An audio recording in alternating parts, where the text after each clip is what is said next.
Jadi Hashi, jadi ini sekarang kita mau interview owner dari Hashi. Penasaran kan? Yuk simak.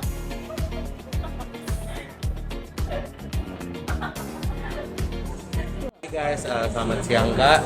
Jadi kita sekarang sudah berada di Hashi bersama Akbar, pemilik dari di sini kami Kak mau menginterview Kak tentang bagaimana marketing plan dari Hashi. Hashi sendiri Kak. Jadi setelah Kakak membuat Hashi ini, apa aja yang Kak lakukan kayak bisa sampai di titik hasil sekarang Untuk marketing ya. Marketing sih dari kita lebih ke online marketing ya, lebih ke hadirnya kita di platform khususnya Instagram. Kalau untuk platform online kita aktifnya di Instagram. Jadi kalau untuk marketing yang offline itu sedikit sekali ya sebenarnya. berarti marketing Kak dari brosur begitu sedikit. Pernah sempat awal kita bikin kayak brosur, tapi cuman mungkin satu kali waktu awal ya. Nah, kalau untuk segmentasi terlebih khusus untuk di dalam pasar, targetnya kabar sendiri untuk Hashi apa? Segmentasi pasar. Kalau segmentasi kita di sini sih lebih ke keluarga ya. Mungkin kalau untuk makan siang mungkin lebih ke karyawan sekitaran kawasan, mungkin karyawan kantor. Tapi untuk malam atau sore kita fokusnya ke keluarga. Berarti targetnya ke keluarga, tapi fleksibel juga untuk yang Iya, lain. iya. Kita anggap keluarganya itu bisa untuk semuanya, dari anak-anak juga kita punya menu yang mungkin cocok untuk anak-anak juga untuk orang dewasa. Nah Pak, kan Kak ini kalau dilihat ini kan restoran ini nggak cuma Hashi doang, banyak di sini restoran. Nah, apa yang membuat dari Hashi ini sendiri yang membedakan produk dari restoran-restoran lain yang akhirnya bisa Kak bersaing di pasar itu? Mungkin kalau untuk di sekitaran sini makanan ramen itu kayak Jepang, atau mungkin khususnya ramen itu yang khusus ya, ramen itu kurang atau mungkin nggak ada ya. Mungkin adanya di kayak mall gitu, tapi untuk di kawasan yang di luar kayak begini cuma di sini. Untuk produk kami juga di sini semuanya homemade. Dari mie kita bikin sendiri, jadi beda lah dengan tempat-tempat yang lain, apalagi untuk restoran ramen atau Jepang yang menjual ramen kebanyakan mie-nya mungkin kayak franchise, mungkin dikirim langsung atau gimana. Tapi kalau di sini kita semuanya bikinnya di sini homemade. Berarti Kak sangat itu ya memperhatikan lokasi juga berarti. Ya mungkin kalau untuk lokasi sih sebenarnya tidak direncanakan memang harus di sini, tapi pas kita rencana mau buka ada tawaran dari investor yang mempunyai lokasi ini, dan kita coba berusaha bikin lokasi ini jadi cocok buat jual ramen. Kalau dari segi produk Kak, kan ini kan restoran, berarti produknya kan makanan. Nah, untuk dari menu-menunya sendiri, apa itu ada trennya sendiri atau menunya tetap stay? Tetap sama? Apa mengikuti tren? Kalau tren sih mungkin kita nggak terlalu ikutin tren, tapi kita ada selalu berusaha untuk melakukan inovasi, menu yang baru, minuman yang baru, tapi tidak cuman berdasarkan tren, lebih ke kira-kira bahan yang kita punya yang mungkin tersedia di sini, terus kita bisa dijual dengan, maksudnya dimasak dan bisa diterima customer, karena mungkin banyak bahan-bahan yang harus dikirim kan dari diimport mungkin ya bahan-bahannya, tapi kita berusaha cari bahan-bahan yang mungkin tersedia di sini sudah. Oke. Jadi Kak, yang selanjutnya kita juga bertanya, apa rencana Kak ke depannya agar kayak usahanya Kak biar Kak bisa mendapat lebih banyak pendapatan atau meningkatkan nama lah gitu. Mungkin Kak ada mau buka toko baru di lokasi lain atau bagaimana? Kalau untuk tambah outlet baru mungkin belum ada sampai di situ, tapi yang jelas kita inovasi menu terus kita lakukan. Mungkin rencana kedepannya kita kan ini ada 2 lantai dan di atas itu belum dipakai. Kita mau dimaksimalkan tempat yang ada dulu, karena kita pikir di atas itu masih ada tempat, mungkin kita bikin dining room yang lebih nyaman, mungkin pakai AC atau gimana buat acara yang lebih besar, mungkin ya ada perayaan ulang tahun atau arisan. Kadang-kadang kan kita dining roomnya lumayan kecil kan, jadi mungkin kalau di atas kita bisa di booking buat arisan atau ulang tahun. Mungkin itu sih rencana yang paling dekat kali ya.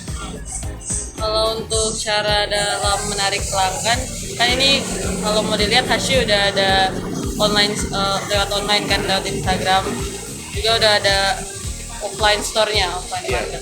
Kalau dari cara Kabar sendiri untuk menarik pelanggan lewat online dan offline dan juga tetap mempertahankan pelanggan itu, ada cara tersendiri? Kalau untuk offline sendiri kita ada beberapa strategi marketing yang kita lakukan. Salah satunya mungkin seperti kita bagikan loyalty card yang kita, jadi setiap ada pembelian makanan dan minuman senilai 50.000 nanti ada, kalau dapat loyalty card dapat stamp, terus setelah 10 kali visit dapat free ramen. Terus kita sebulan sekali itu ada ramen day yang promo kita itu beli 2 gratis 1 untuk semua menu. Itu kita udah lakukan untuk ramen day itu udah sekitar jalan 3 bulan. Loyalty card itu mungkin sudah sekitar 4-5 bulan. Mungkin yang paling dekat itu aja sih kayaknya yang baru-baru ini. Kalau untuk online sendiri sih sebenarnya kita presence di Instagram, terus biasanya kita suka bikin quiz atau games di story, di kadang-kadang ada kayak spinning kayak wheels of fortune gitu. Kita kalau ada partisipasi dari followers atau ini, biasanya kita kasih voucher atau free menu. Kadang-kadang ada tebak-tebakan juga. Kadang-kadang kita bikin tebak-tebakan di story, misalnya ini tebak ini apa, ini itu. Kalau dipilih follower yang tebak yang benar, kita biasanya kasih ini voucher atau free ramen atau apa gitu, biar engage ke customer kita sih gitu. Berarti Kak dari hasil ini betul-betul fokus dari advertising lewat sosial media ya? Iya betul. Berarti dari Kak sendiri untuk pemasaran secara tradisional seperti brosur itu sudah nggak mau dilakukan lagi, apa mungkin kedepannya, atau mau digantikan brosur tidak tapi mau dilewat radio atau mungkin TV, apa itu ada pikiran nggak? Kalau untuk sekarang sih mungkin kita belum kepikiran untuk ke arah offline marketing gitu kayak TV atau radio atau brosur, karena menurut saya, menurut kami itu kayak restoran atau makanan itu jualan food and beverage itu untuk offline-nya itu lebih ke mulut ke mulut sih sebenarnya, rekomendasi. Jadi kita berusaha emang fokus di produk, service di tempat, dan kita lebih fokus untuk marketingnya di lewat online, karena untuk di zaman sekarang ya semua orang udah ya ada presence di inilah ya, internet lah ya, dari platform sosial media apapun itu biasanya udah ada pasti lah. Jadi kita fokusnya di situ aja. Instagram. Ya. Nah, karena sosial medianya kan yang saya biasa lihat itu biasanya di Instagram ada story iklan sponsored by Hashi begitu, atau di explore juga. Nah, apakah ada rencana lain dari Kak Bar untuk buka iklan di sosial media lewat media lain? Di Instagram. Mungkin kalau tadi ya platform Iya. Oh iya. yang lain. Mungkin kita lagi dalam 1-2 bulan ini kita lagi membicarakan soal ada presence di TikTok juga kayaknya, karena kayak Instagram sekarang kan udah mulai shifting ke arah kayak kontennya Iya, TikTok, benar. kayak reelsnya udah lebih di up lagi daripada kayak story atau feednya Instagram.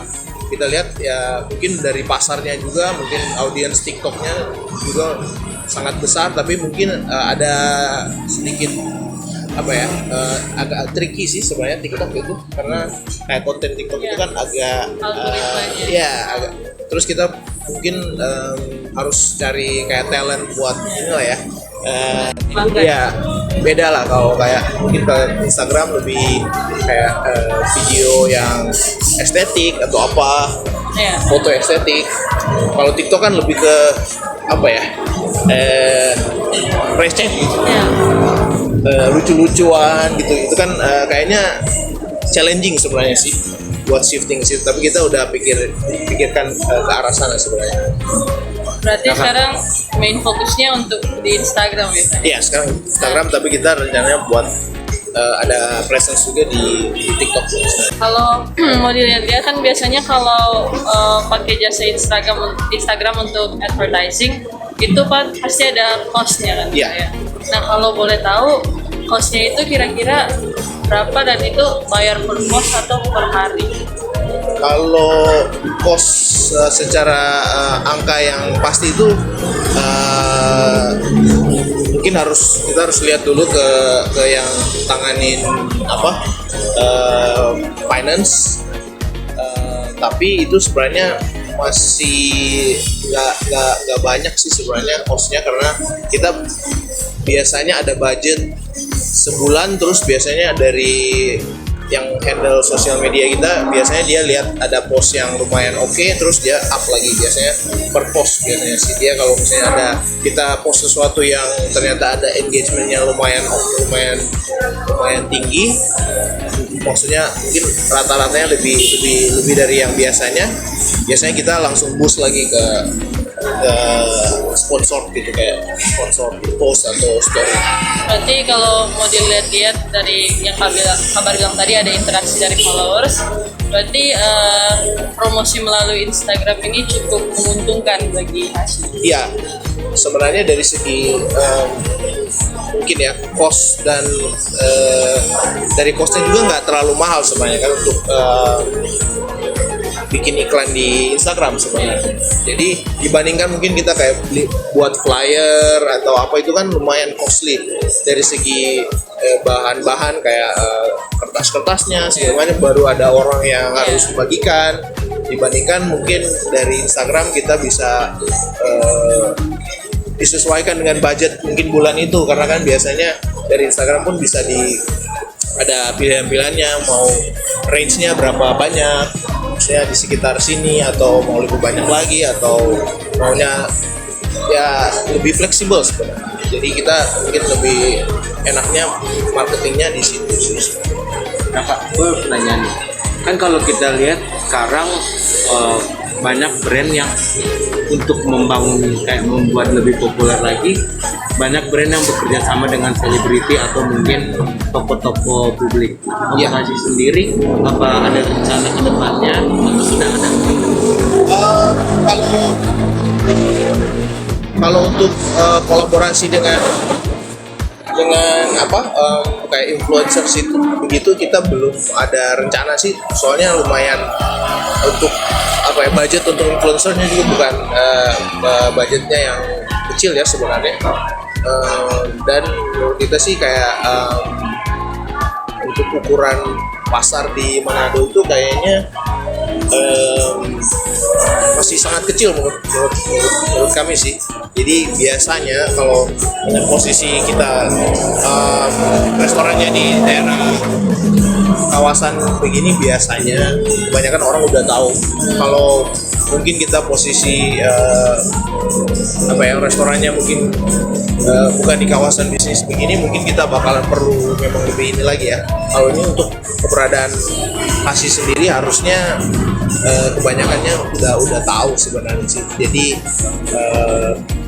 dengan pertimbangan cost dan lain-lain, jadi kita memutuskan untuk belum kolaborasi dengan kayak influencer. Nah, kalau untuk networking sendiri kan ini Hashi mostly jual makanan Jepang seperti ramen. Nah, biasanya kalau rupa penikmat ramen itu ada komunitasnya sendiri. Nah, kalau Hashi ini di Manado ada masuk di satu komunitas pencinta ramen gitu atau Kalau untuk komunitas sendiri Hashi belum ada ikuti komunitas atau menyediakan tempat untuk komunitas. Mungkin kalau teman-teman ada komunitas yang mau bikin apa di sini, kita sih support juga sih. Tapi untuk dari kita sih sendiri belum ada kerjasama dengan komunitas tertentu ya, mungkin apakah komunitas suka makan ramen atau mungkin pecinta budaya Jepang gitu, mungkin kan ada, tapi kita sampai saat ini belum ada. Kak, aku mau tanya nih, untuk dari Kak sendiri, Hashi ini bagaimana usaha dari Kak untuk mempertahankan kayak pelanggan-pelanggan yang mungkin akhirnya jadi datang terus begitu? Apa ada top seller atau mungkin ada event-event dari Hashi sendiri yang membuat mereka sering datang? Kalau untuk khusus itu sih belum ada ya. Mungkin seperti yang tadi sudah disampaikan, kayak kita bikin kayak loyalty card itu buat bisa mempertahankan mereka untuk datang lagi. Dan mungkin lebih penting itu ke produk kita sih sebenarnya, produk makanan dan pelayanan yang kita berikan untuk pelanggan yang pelanggan tetap ya, karena kebanyakan staff kita udah sangat familiar dengan pelanggan-pelanggan yang sudah biasa, makanya dengan itu kita harap mereka bisa kembali lagi karena udah friendly, udah makanannya mungkin udah cocok.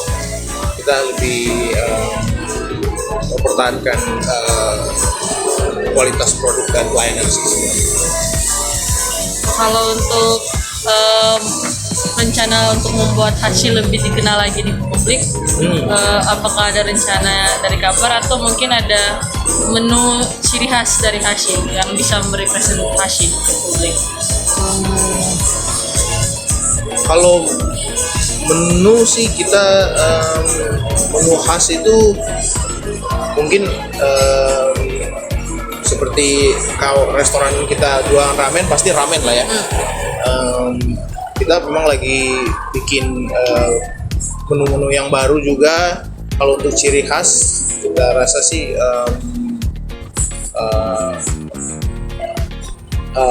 menu yang ada sudah lumayan menjadi ciri khas kita juga sih sebenarnya. Untuk bus kedepannya kita sih belum terlalu fokus di keluar ya sebenarnya. Kita pengen fokusnya ke dalam aja untuk improve produk kita, improve pelayanan kita, karena emang sekarang bukan cuma keluar aja, kita sekarang lebih fokusnya ke operasional lebih bagus lagi sih sebenarnya. Kak, yang terakhir jadi setelah dari semua usaha yang Kak lakukan, akhirnya pelanggan itu bisa tetap stay. Apa yang setelah mereka mungkin pulang atau bagaimana cara mereka agar kayak mungkin dari Hashi sendiri ada platform yang disediakan agar pelanggan bisa reach out, mungkin ada feedback atau macam-macam gitu kan, bisa lah mungkin secara langsung mereka kasih tahu, mungkin waktu ada di Hashi mereka langsung beritahu apa saran-saran gitu. Atau mungkin ada cara yang lain Kak yang dari Hashi buat? Kalau untuk feedback dari customer itu dari awal Hashi dibuka itu kita mungkin awal buka kita selalu ada kuesioner buat customer yang awal-awal datang. Biasanya kita bagikan kuesioner pengalaman mereka segala macam, itu kualitas produk kita bagikan. Mungkin beberapa bulan yang lalu, mungkin awal tahun ya kalau nggak salah, kita bikin promo gede-gedean lewat pengisian kuesioner lewat Google Sheet kalau nggak salah. Itu kita Google ya kalau nggak salah ya, ada apa ya aplikasinya Google apa gitu yang buat kuesioner. Google Form. Ya Google Form. Jadi kita ada promo gede-gedean Google Form. Jadi kalau mereka isi kuesioner kita kasih promo gede-gedean. Kita bikin itu selama sebulan. Jadi ya kalau mengisi kuesioner, jadi itu selain kita ada feedback dari customer, kita juga pengen ada mengumpulkan data customer sebenarnya, mungkin gender mereka, tinggalnya di mana, referensinya kenal Hashi itu dari mana. Ada Google Form itu yang kita bikin buat tahu sebenarnya segmen kita di mana sih, orang yang kesini siapa aja, maksudnya mungkin bawa anak atau enggak, kenalnya dari sosial media atau cuman mulut ke mulut, ada sih. Dan untuk di Instagram juga kita selalu ada admin Instagram kita yang siap kalau misalnya ada komplainan atau apa, kita pasti langsung tolong. Kayaknya sampai situ aja ya. Oke Kak, terima kasih banyak untuk sudah kasih sharing ilmu tentang marketing plan dari Hashi. Semoga juga ilmu ini bisa berguna untuk saya dan juga teman-teman saya nantinya ke depan. Terima kasih banyak Kak. Sama, sukses. Oke, sekian video hasil interview dari kelompok kami dengan owner dari Bar & Bar Hashi. Thank you so much for watching, dan semoga video ini bisa bermanfaat bagi teman-teman, terutama untuk marketing plan. Thank you for your attention and see you on our next project.